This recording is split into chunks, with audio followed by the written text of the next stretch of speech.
Hey, welcome to video 2 of our CPCU 520 video series. This is presented by AssociatePI. I'm Jake. We are an independent organization, independent of the institutes and the CPCU. I've earned my CPCU designation, and I'm here to help you earn yours. And in today's video, we are covering the difficulty of the CPCU 520 exam and touching on the most difficult topics. And as I mentioned, this is video number 2. You can see all of the videos from the 520 video series at AssociatePI.com/videos. All right, we touched on this a little bit in the last video, in video number 1, so I'm going to breeze through this, but the current pass rate of the CPCU 520 exam is 73%. That's lower than usual. Historically, the pass rate of the 520 is usually around 78 or 80%, meaning out of everybody that takes the exam, typically 80% of the students pass. And that means it's usually one of the easiest exams. But this past testing window with the updated pass rates, it dropped down to a 73%, but it is usually one of the easier CPCU exams. So why is it difficult, and what's giving people trouble lately? Well, the hardest part about this exam is not the content, but it's actually the minor little details and the format of the questions. So the questions will try to trick you on this exam. It will test you on the minor details, and it will mix and mingle different concepts, definitions with the multiple choice answers, and really try to trick you. That's what's tough about this exam. It's all about insurance operations. So if you work in the industry, you're gonna have no trouble with the concepts. What you will have trouble with is those minor details from the study material that you might not have picked up on the job, or that you might not know. So there's a lot of minor details that you have to know, and you're not simply repeating a definition. You have to actually analyze the question, figure out what the question is asking, and then choose the best answer, because the answer options will probably give you 2 to 3 mostly correct answers and 1 best answer. So your job is to select the best answer.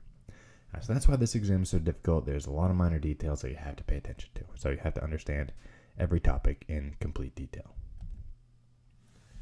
So just like I was saying, the question format is tough. The question format is going to trick you. You must fully understand every aspect of every main topic, and you have to apply the knowledge. Oftentimes in a real-life scenario, you will be given a scenario-based question. You have to act as a insurance professional, choose the best answer option. So as I said, you're not just memorizing definitions, you have to actually understand the content. But the good news is, if you work in the industry, you probably are going to recognize all the concepts, and you will have a pretty good basic understanding of all the concepts that will be on this exam.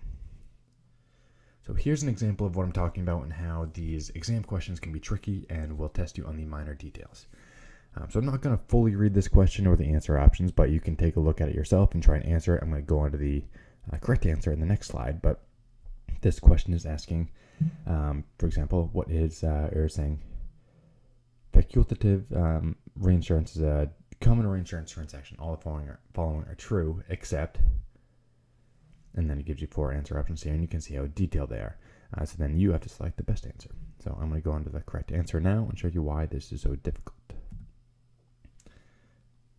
So here's the answer. The correct answer was B. The transaction is tailored specifically to the primary insurer's requirements. So that is not true. So it's kind of tricky. All the following are true except, so I have to choose the one that's not true. So here's the explanation and description of what is this reinsurance transaction. You can see all the details about this transaction, and you have to know that this type of transaction is not tailored to a specific exposure. Actually, treaty reinsurance is tailored specifically to the primary insurer's requirements. So you can see how these questions will try to trick you by mixing and mingling definitions there. You can see it is asking all the following are true except. So clearly it's this type of reinsurance transaction is not tailored to the insurer's need. That's treaty reinsurance.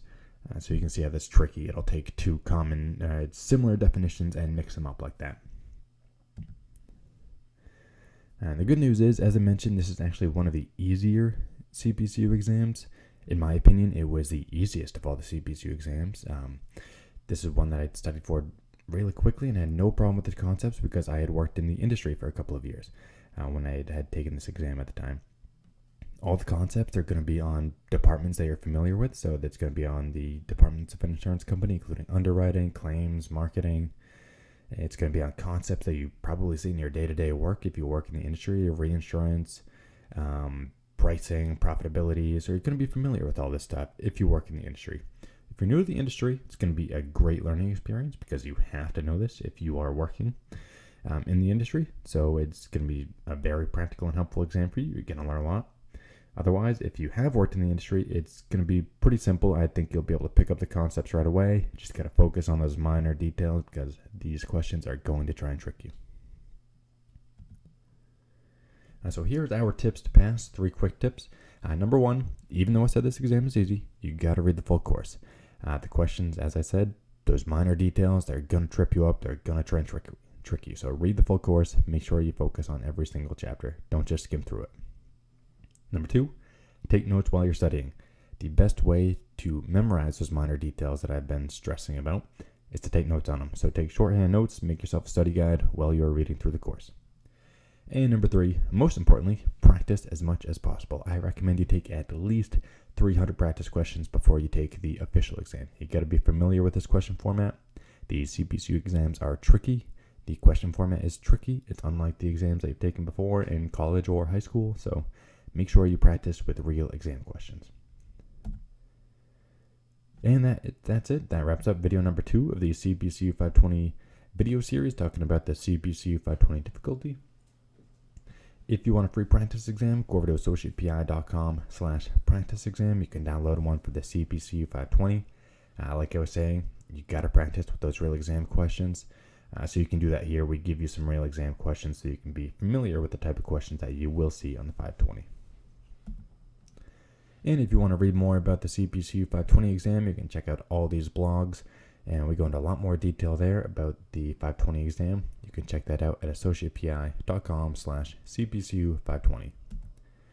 And that's it for video number 2. In video number 3, we're going to go over the exam format and most important topics on the CPCU 520. So that's a good one. Definitely check out video number 3. You can see them all at AssociatePI.com/videos.